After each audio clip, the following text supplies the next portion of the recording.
counsel across a range of disciplines, including media relations, employee awareness, incident response, hacker relations, disclosure incentives, social engagement, and public policy. She also serves as a public relations goon for DEF CON and Roots Asylum.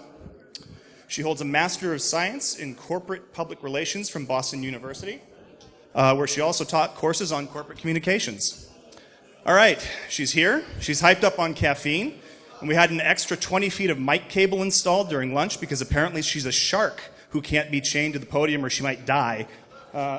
And she talks fast even in high heels. I don't know. I read it on Twitter. It's got to be true. At any rate, please put your hands together for our next speaker, Melanie Ensign. Thank you. Can everybody hear me okay in the back? It's been a long time since I've done karaoke, so this kind of mic setup is a little awkward. See, case in point. Awesome, thank you. So, per usual, BSides culture, want to start off with a couple of caveats and disclosures for me. Obviously, nothing I say represents anyone I have ever worked for, including my employers or my clients. These are my own crazy ideas, so please don't hold them against anyone but myself. Also, I am not an engineer. My education background is in biological sciences and communications, but I have spent, I guess, the good part of a decade working specifically with security teams. So that is my background. That's where I'm coming from. And so I want to share with you guys just a little bit of insight and experience that I've had coming from the communication side in how we can help repair some of the reputational challenges of the security community. So I want to start with a couple of questions for you guys. Who is familiar with Title 18? Couple people? Really? Just a couple people? Yeah. So for those of you who aren't familiar, Title 18 is part of a previous regulatory and legislation around computer security and data information security. It's unfortunately a lot of the reasons why people that I love and care about accidentally end up in jail for trying to do security research.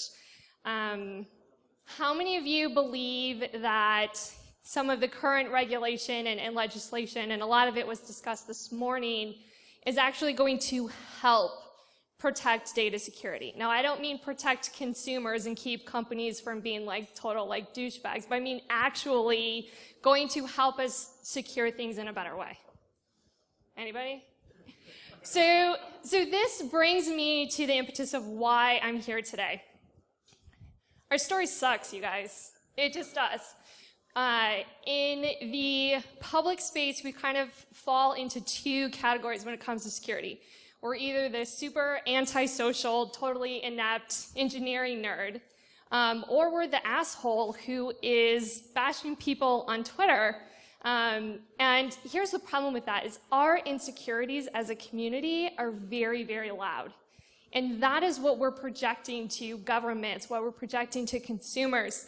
And so, for those of you who don't recognize this guy, Biff from Back to the Future, if you'll remember the way that the movie is set up, he starts as really kind of being that bully, right? He's got this rock star god complex, which of course nobody in infosec has, right? And you know, he's picking on the little guy.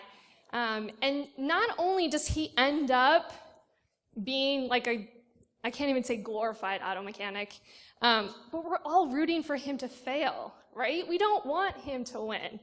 And this is our problem, is right now, this is the reputation of the security community outside of our culture, right? So if you go talk to the regulators, if you go talk to my mom, who is the epitome of a non-technical consumer audience, this is what they think of us, and nobody thinks that we can handle these challenges on our own, and nobody thinks that we either have the maturity or the skill set to secure consumers and the internet and technologies the way that we need to. And so what happens is people get scared. And when people get scared, the government steps in. We've heard a lot of people this morning already talk about how much money is in security these days, whether it's the government finding companies or individuals, or whether it's, vendors and others on the commercial side who are really feeding on this fear that we've allowed to take place within the public discourse. And they want us to fail, you guys. They don't think we can do it. And so I'm here to provide a couple of suggestions, want to get the conversation started on what can we do, particularly as security researchers or as security engineers, to help shift that perception. Because if we don't take control of our message and of our story, this is how we're going to end up. So a couple of basics here. I mentioned a little bit kind of what people think of security, right? Versus what I know we actually are. The security community is incredibly imaginative. Everything that you guys do on a day-to-day basis is incredibly creative problem solving. People give you the impossible and expect you to find a solution. It's also incredibly nuanced. I bet there are probably no more than 4 people in this room who do the exact same thing in security. There are so many areas where you can be an expert, so many ways that you can contribute, and so many different skill sets. I mean, I'm here as living proof that there's a lot more than technical knowledge that is required for us to be successful in our goals. I want to talk about the creativity of the community as well. There are a lot of musicians, a lot of artists. That is a piece of our culture and our community that isn't really well represented when you think about what's in the news media or the way that a consumer would think about a security engineer. The security community is incredibly charitable, right? I mean, EFF is a good example of that. There are a lot of people here donating to a good cause simply because this is who we are and it's something that's important to us. I think about organizations like Hack for Kids or Roots Asylum, which takes place at the DEF CON conference every year. These are engineers and professionals who volunteer their time and their resources and their expertise to educate children in the next generation of hackers and security engineers. Again, that's a really underrepresented piece of who we are. And then I also think that security engineers are some of the most courageous people I've ever met. I have seen security professionals go head-to-head with attorneys and CEOs and journalists to stand up for what they believe in. That is not a piece of our story that people recognize and that people are responding to. Instead, they're thinking everything on, what is that, your right side? That's what they think of us.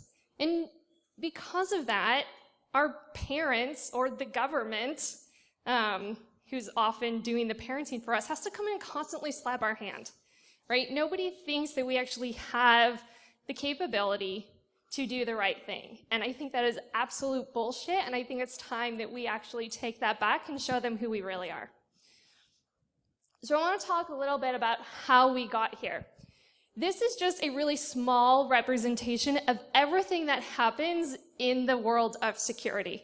So you may fall into one of these areas, you may cross several of them, or you may just be a small segment of one of them. But often we get so laser focused on our own project or our own report or our own product, and we don't think about that the things that we say about security externally to people outside of our community ricochets and has an impact on all of those things. You as a researcher may say one thing to one reporter, which leads to a vendor coming up with a complete snake oil response to that, which is then going to force law enforcement to start looking for different types of behaviors and different patterns. I think it's also important to recognize that while we all have to work together, we don't always agree. So your policymakers and your law enforcement have a very different motivation and a very different agenda for participating in this conversation. So I hope, if nothing else, you guys walk away from this talk specifically with a little bit of a broader perspective of how are the things that you say and the way that you communicate impacting the success of the community at large, and how are your actions and your communication decisions going to influence how the others in our community respond. So this is one of my favorite places in the United States. Okay, someone has been there. This is the Beantown Pub in Boston. Full disclosure, I don't like nature unless it involves like sand and a cocktail. So this is really one of my favorite places in the country.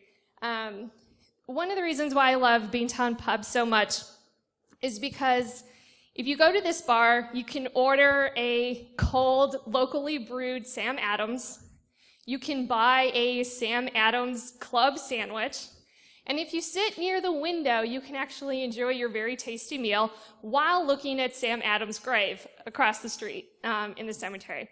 That's always been a really cool experience for me, particularly because I think of Sam Adams as, I guess I would call him the chief communications officer of the American Revolution.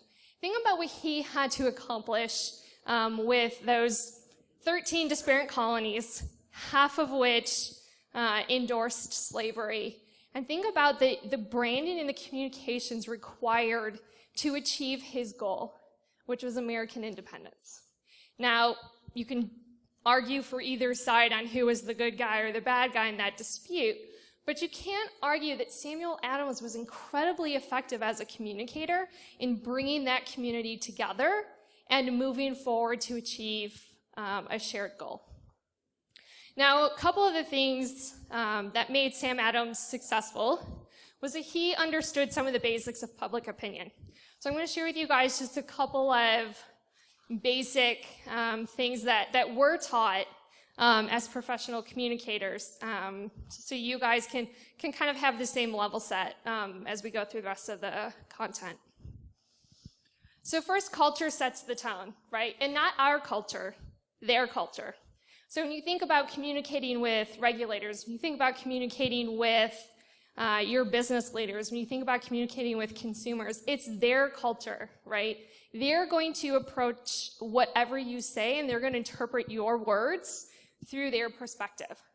So think about if you're trying to get a proposal approved, or if you're trying to make a point, if you're trying to shift the conversation in public discourse, it's about what they believe first, and then what we believe. So how do we look through their lens and communicate what we think is important?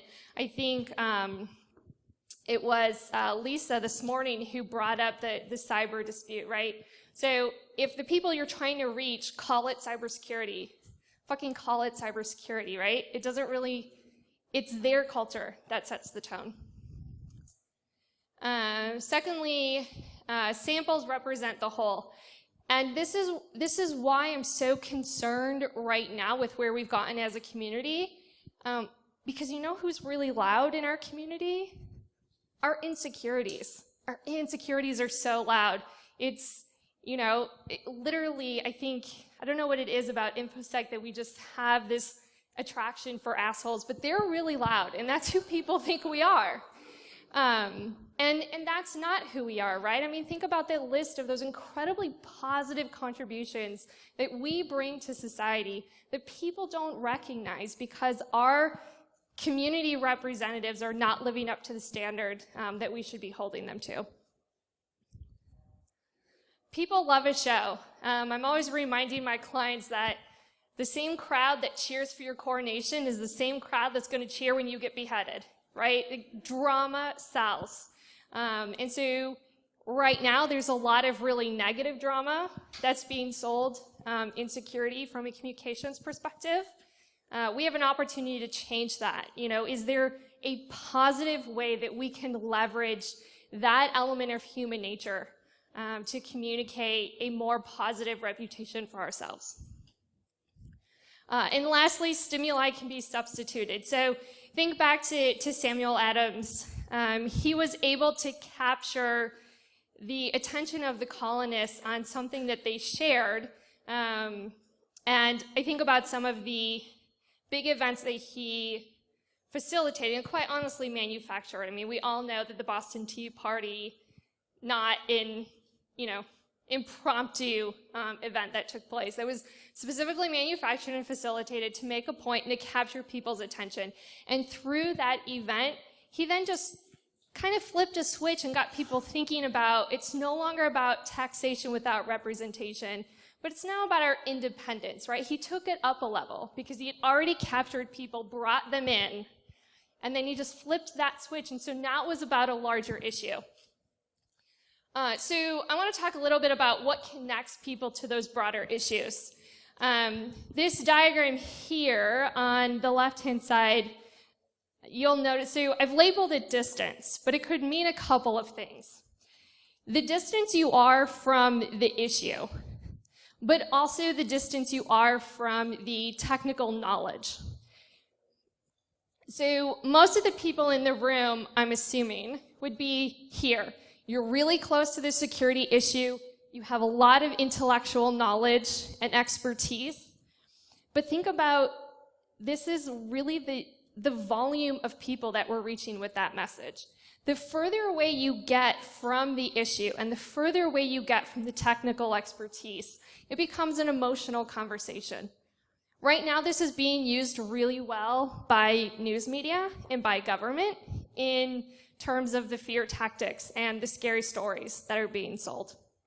We need to flip this on its head because you'll notice that the further you get towards an emotional argument, the more people you're impacting. So if our goal is to reach this many people, our technical jargon is not going to get us there. The way that we communicate with a mass audience needs to significantly shift into the emotional space. And I want to talk a little bit about outcomes. I have a couple of examples that I'm going to put up on the screen, which are my personal outcomes, reasons why I do what I do, just because I want you guys to see an example of what I actually mean by an outcome. Legal protection for security research, I mentioned this at the beginning, it's something that's incredibly important to me. Security as a digital literacy, I think it's incredibly important that we take basic internet and data security and make it a consumer available skill set, right? Like when you got up this morning, you locked your door on the way out of your house. Why do you do that? That's a cultural norm. Internet security and data security is not yet a cultural norm for us, and that's something that I'm working towards. And then lastly, the de-glorification of criminal activity. It drives me insane when I see stories in the news media that portray the criminal act involved in some forms of hacking or cyber attacks as somehow being the coolest of the two options, right? Like all the smart people are on the attack side. Actually, it's a lot harder to do the defense. And we don't do a good enough job of communicating that to people outside of our community. And we kind of let that perpetuation of the glorification of criminals, we let that grow and we let that fester. And that is one of the reasons why government and consumers have this perception in their mind that those of us on the defense side haven't quite figured out what to do. And so we obviously need a longer list of rules and boxes to check because the criminals have the coolest tools.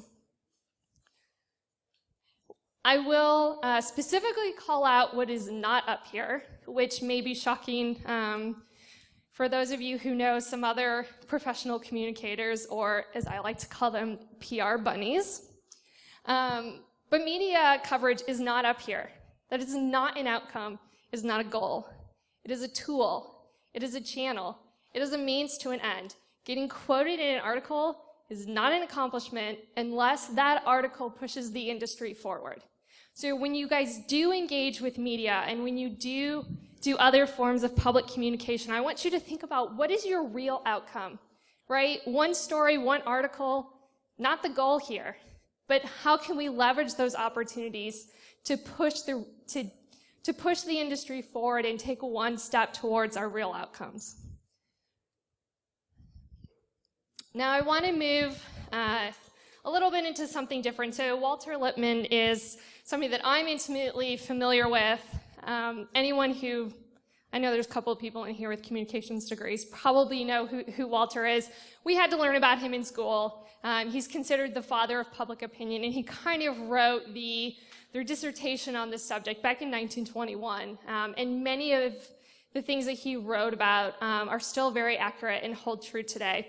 And I want to share with you an excerpt from that book, because recently I've been seeing a lot of comments and a lot of complaints from the security community, specifically about news media, right? Like, they're always fucking it up. They can't get it right. Why are they writing like all these FUD articles?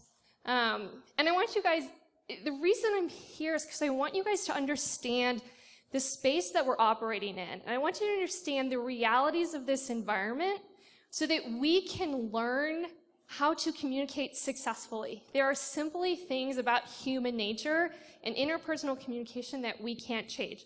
And so when I read this to you, I want you to think, does this sound familiar to anything that we've heard recently, nearly 100 years later? So, it is because they are compelled to act without a reliable picture of the world that government, schools, newspapers, and churches make such small headway against the more obvious failings of democracy, against violent prejudice, apathy, preferences for the curious trivial, as against the dull important and the hunger for sideshows and three-legged calves. Does this remind you of news media at all today? Guys, this is reality. It's 100 years later. It's not changing. And I'll get into some more specific things about media later on. But I want you guys to really be mindful of the fact that when you complain about reporters, they don't get better. We just look like idiots because we haven't figured out how to work within that space. So now I want to take you through an exercise that I do with a lot of clients called Start, Stop, Continue. I want you guys, these are suggestions and recommendations from me. You may disagree, and that's totally okay. But things that we should start doing as a community, things that we should absolutely stop doing, and things that we should continue doing that I actually think are helping us. So first is considering the bigger picture, right? I see lots and lots of articles with a researcher or a product manager, and it's obvious that they're making comments with a very, very small view of the world that we're operating in, and probably aren't considering that their words are going to impact the way that that journalist or that policymaker is going to approach the next researcher or the next security story. Collaborating with other disciplines, I think, is something that we desperately need help with.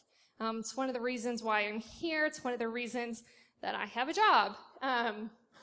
Because whether it's, the CEO or a journalist or a consumer or an advocacy group, there's a lot of translating that needs to be done between disciplines.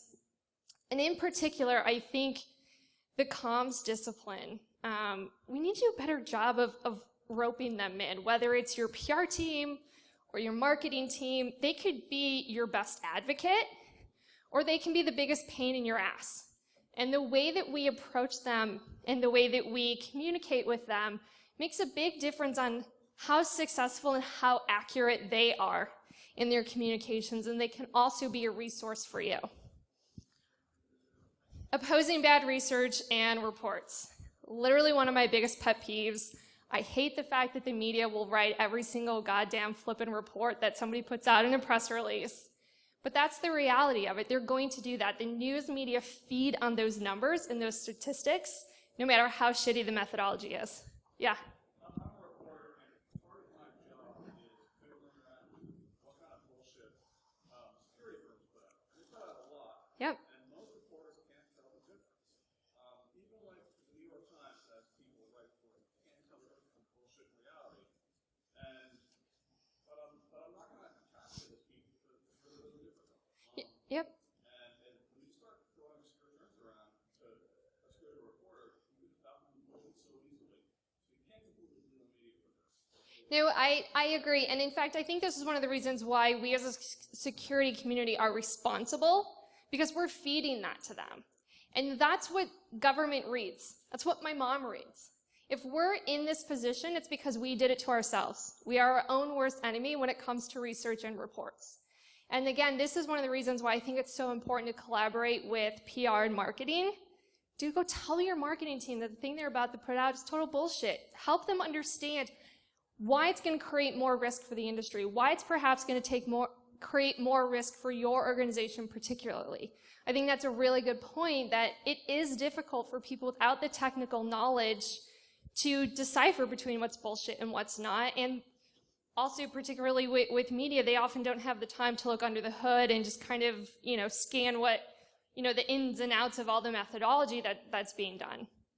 But I think it's really important that we take ownership of that, and that we make sure that the reports and the numbers and everything that's going out representing our community is real and is helpful.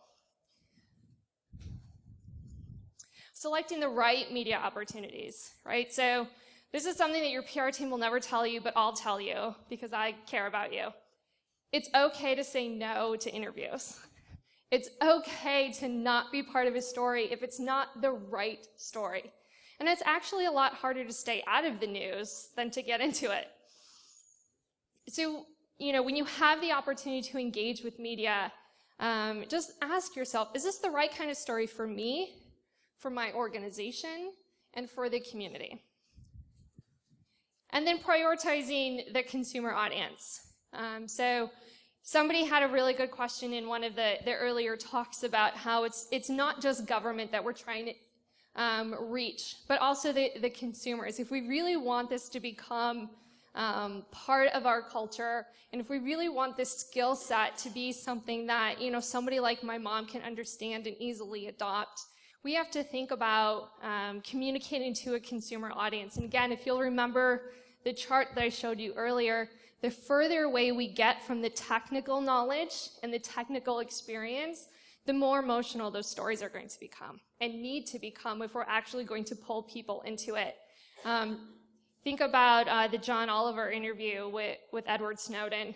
Nobody gave two shits about the NSA until we started talking about dick pics, right? That's literally, when I talk about the consumer audience, that's where we have to get to, right? They're never going to become security engineers, and we should stop expecting them to. We've got to put ourselves in their shoes and think, what is our outcome, right? What's the behavior? What's the, 5 years from now, what do we want consumers to be doing? Maybe 12 months from now, what do we want them to be doing? And they're not going to get there with what we've been throwing at them thus far. In terms of things to stop doing, I really had to limit myself with this list, so I've prioritized the most important things. This slide could have also been called, How Not to Be an Asshole 101. Stop hyping all the, seriously, you guys, this hurts us. It may be really cool, and you may be really excited to call your mom and tell her that you're, stopping cyber warfare, but that's not helpful. I put up Robert E. Lee here. If you haven't read his paper on the dangers and the negative outcomes of hyping security, I highly recommend it.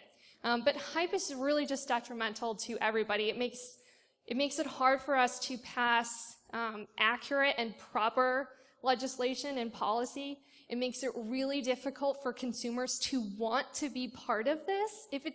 I'll tell you, every time a consumer gets scared of something, they go like this. They strong arm us. Ambulance chasing. I take it back. If this is the one thing you walk away with from this talk, it's this. Ambulance chasing is where, and I see lots of vendors do this, when somebody has a data breach, they're quick to jump in and point their fingers and have a comment. But I want you to remember that karma is a bitch. And if you're pointing fingers at somebody else, we all live in glass houses, right? I also think it's important that we keep in mind that in the business of security, our most valuable asset is our customer trust. I've seen companies lose really big deals and lose really important customers because their CEO does not believe that you can keep a secret. We are in the business of secrets. If you're throwing other companies under the bus, who's going to trust you? And then attacking each other. I see this a lot on social media.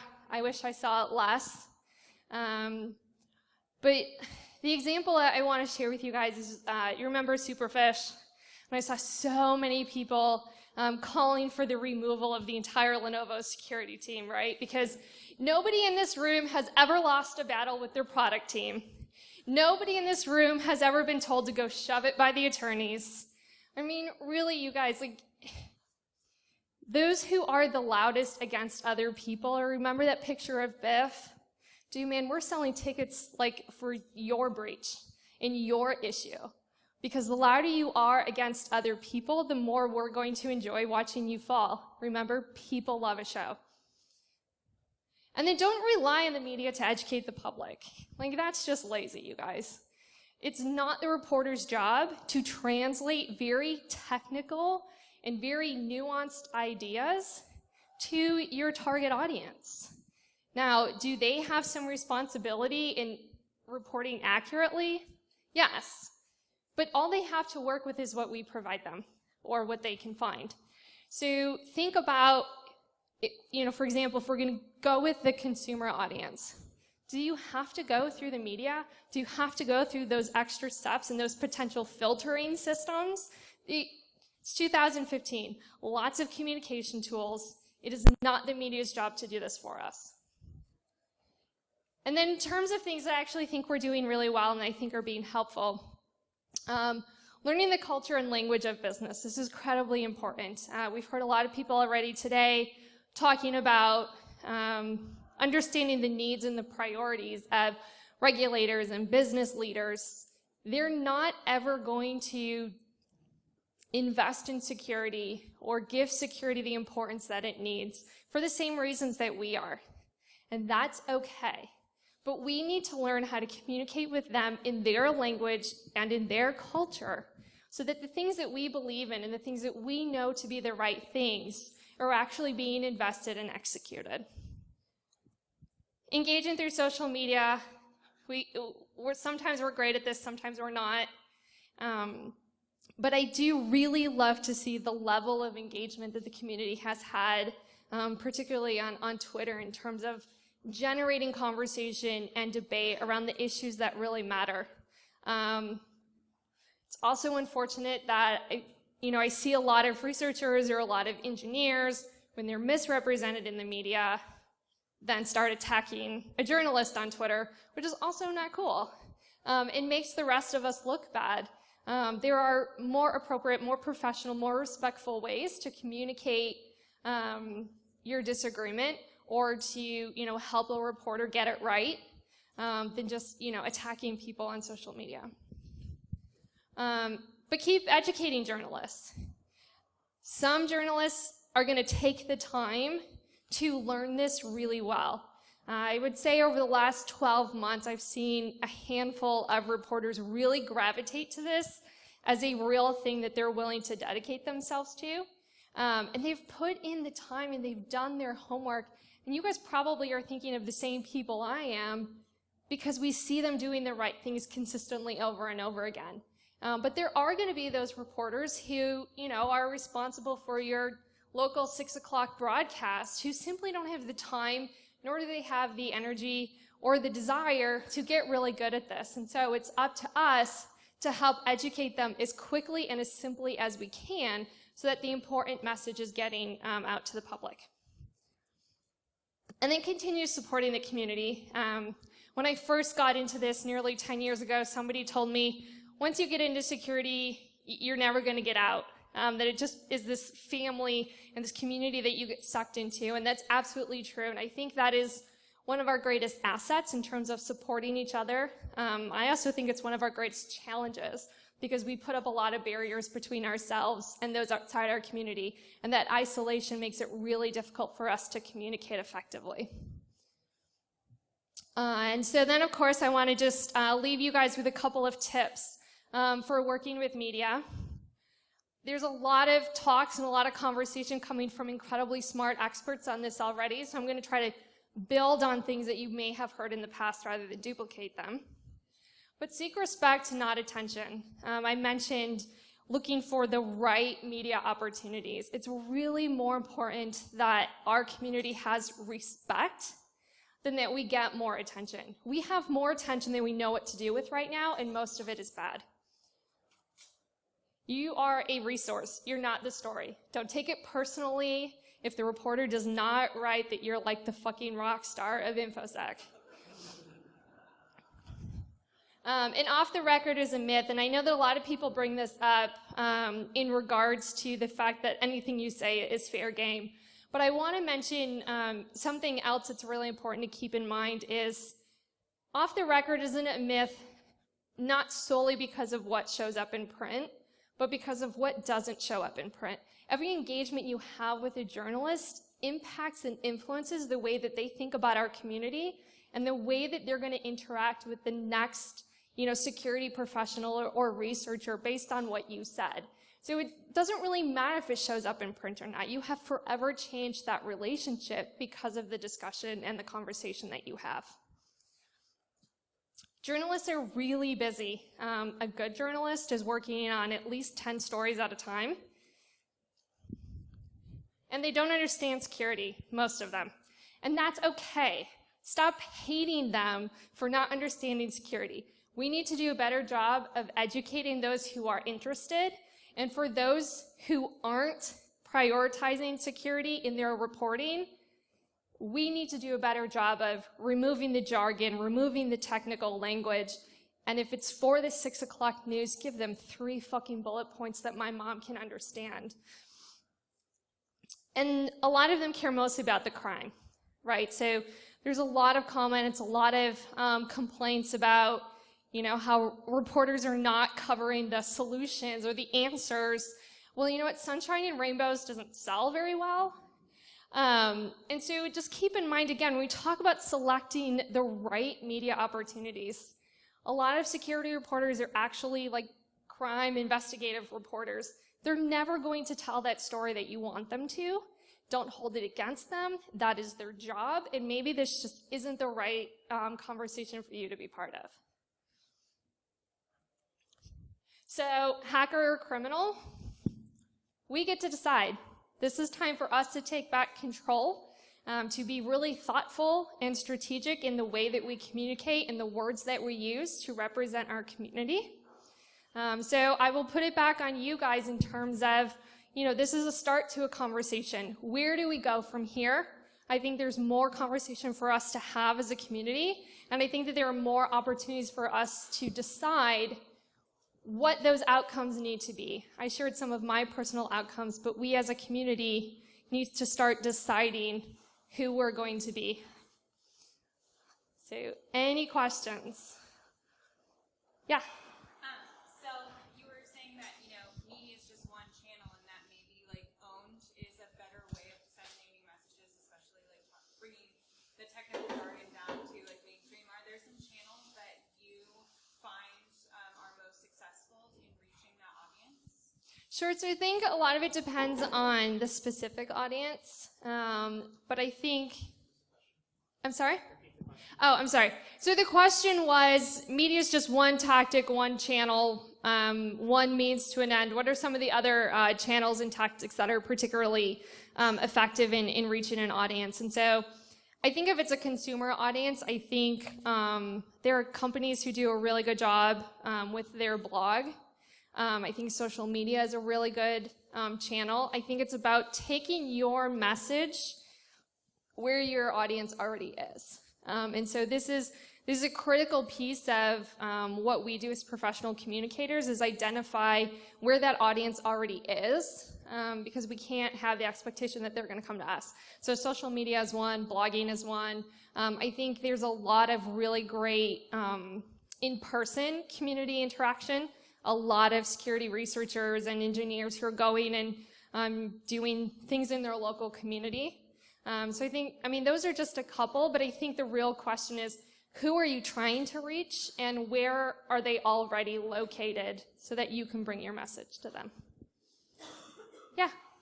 How do we find assholery in our own community without resorting to flame war? Do you want me to send you a list of just like Twitter handles? So the question was, how do we find that assholery in our own community? Oh, fight it. Oh. I was like, oh, I already got a list. I think part of it is, the best, response to a fool is silence, right? So the public kind of shaming of that, I think, is just going to perpetuate the problem. I think where we really need to do a better job is giving voice to those other ideas and those other personalities in our community. We don't have to rely. There really is no solution for an asshole, right? They just are that way. But there's a lot of people in our community who are wonderful people and contributing significantly to the betterment of security, and they need a voice. They need a louder platform. And so that would be my best advice, is making the good stuff louder than the bad stuff. Yeah. Since your point about, said many different ways that it bleeds and leads, rainbows and sunshine don't sell. Assholes sell, right? So loudmouth, pain in the asses are who the journalists generally gravitate to because they're already willing to speak publicly about silliness. Right. So how do you promote the rainbows and sunshine over the loudspeaker of assholes? Yep. So a lot of this goes back to, I made the point about not relying on the media to do our job for us. There's no reason why we have to be dependent on a journalist to tell our story when we can go to DC and do it. Just get in the room with those people. And I think part of it, there's a lot of things about security that will sell, that we're not doing a good enough job of. Whether it's that typical good versus evil narrative, or, the David and Goliath story, or, the contributions that our community is making to the next generation and the investment that we're putting into children, I think is incredibly important and has a really strong human interest angle to it. So there are ways that we could do a better job with media, but I think the answer is not waiting for them to catch up to us, right? Go around them. There's no reason why, we have to cross our fingers and hope that some editor or some journalist is going to, say what we want to say when we can just say it ourselves. I was going to, when you mentioned blogs, some security firms have really good blogs that explain things really well in plain English. Mm-hmm. Yes. Yes. Sophos does a good job of that. Kaspersky does a pretty good job sometimes. Look at them and follow what they do. Yeah, absolutely. So the comment was that there are some security vendors and security researchers who have really good blogs, who do a really good job of breaking down some of those more complex ideas and communicating it in easy to understand language. And the media do pick up on that. It makes their job a whole lot easier. Like I said, reporters are really busy.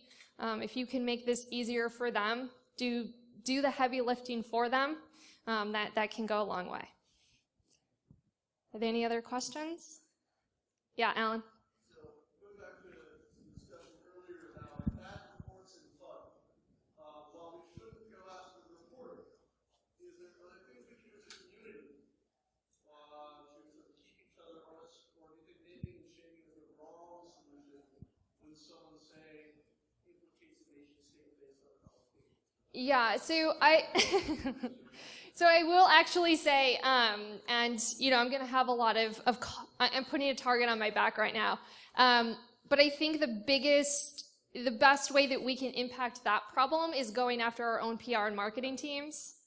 I don't know a researcher who puts out those types of reports all by themselves. It's usually in the form of a press release through, some PR team. So go after them. That would be my recommendation. I think they're one of the biggest obstacles we have are uninformed communicators. So just like I'm here now giving you guys a little bit of communications insight, I talk to the communicators giving them security insight because they don't understand that by going out with some of these numbers and some of these reports, which journalists can't tell are bullshit, actually makes it really difficult for us to be successful in actually securing things, right? This is why media coverage is not an outcome. Sometimes it's a problem. Sometimes it's a tool. But we as a community need to decide what our goals are, what the results are, and what the outcomes are that we're striving towards, and make those, whenever you have to make a communication decision, keep those outcomes in mind, because that's where we want to move. More media coverage isn't going to help us if it's the wrong type of coverage.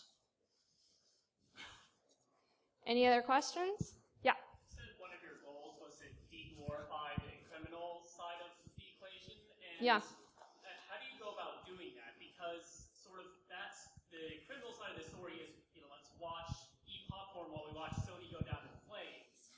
And the successful defensive side is nothing happened today. So how do you even start on that? So I think one of the things that we haven't done really well is the defense side is like fucking interesting, you guys. Like, you're in this career because it's fun and it's interesting, right? And it means something. Why isn't that story out there? Why aren't we doing a better job telling that story? And I think sometimes it's because those of you who hold the keys to some of our most interesting stories maybe don't have the communication tools to get it out there.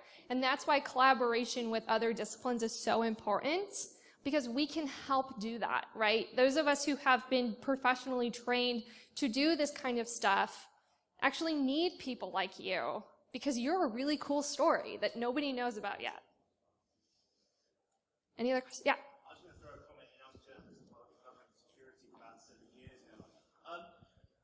Sunshine and rainbows don't sell, but good news comes around very, very frequently. Do you think there's more room for better communication training amongst the skilled? Get those good stories out, like, yeah, Better, I've covered a lot. I've covered a lot of botnet takedowns. I've covered a lot of collaboration work. Doesn't get the biggest hits, but I think it's really positive for the industry. How can you get those better stories up? Because people do click on malware. Yeah, and I mean, not to beat a dead horse, but I really think education of the communications professionals is critical, because they're selling fear because it's easier.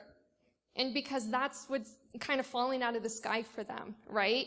So fear and scary things sell not just in media, but for your marketing team and for your sales team. So think about, what are we arming them with when they represent our community, when they're talking to a journalist or, to an audience such as this?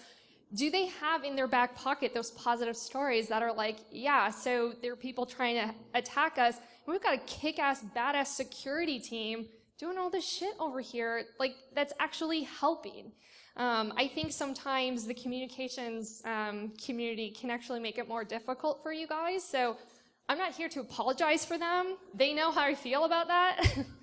But, if you guys could help teach us, that would be super, super helpful. I think it would also be really cool if workshops, maybe communications people could work on like BSides workshops, you and really cool up some people actually could help people know how to reach out to a journalist. Because I'm on Twitter trying to reach people, people don't respond sometimes. It's like, screw you, I'll call someone else. Yeah. Who might be all these phone merchants, but they can respond. Yeah, absolutely. Sorry, that was all. It's a good point. Are there any other questions? I know we just have a couple minutes. Yeah. Just a quick one. You mentioned something about the community that really appealed to me, and I think Was it the Biff photo? part of what I see in the community is that we seem to accept making the same mistakes over and over, particularly in the AppSec side. Maybe within the community we can just do better at not making the same mistakes over and over. Yeah, I agree. There seems to be kind of that lack of body of knowledge that maybe exists in other scientific fields, where there's, here's the body of knowledge. I mean, I'm opening a huge can of worms because it goes into education and information sharing and all of that. But I think to your point, there are opportunities for us to learn from mistakes so we don't repeat them. And part of that, it's one of the reasons why events like this are so important, because this is, I think, a pillar of how we share ideas and information with the community and how we share what we've learned so that we don't repeat those mistakes. Anything else? Haha. So my Twitter handle is @iMelanie, and it's IMELUNY. It's also on the slide, but I guess it's really small.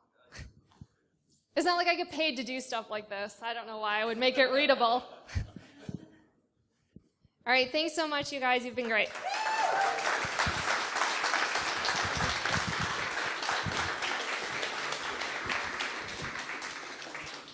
All right, folks, thank you. That was Melanie Ensign. Please join us after the break. Next, we've got coming up Jesse Irwin talking about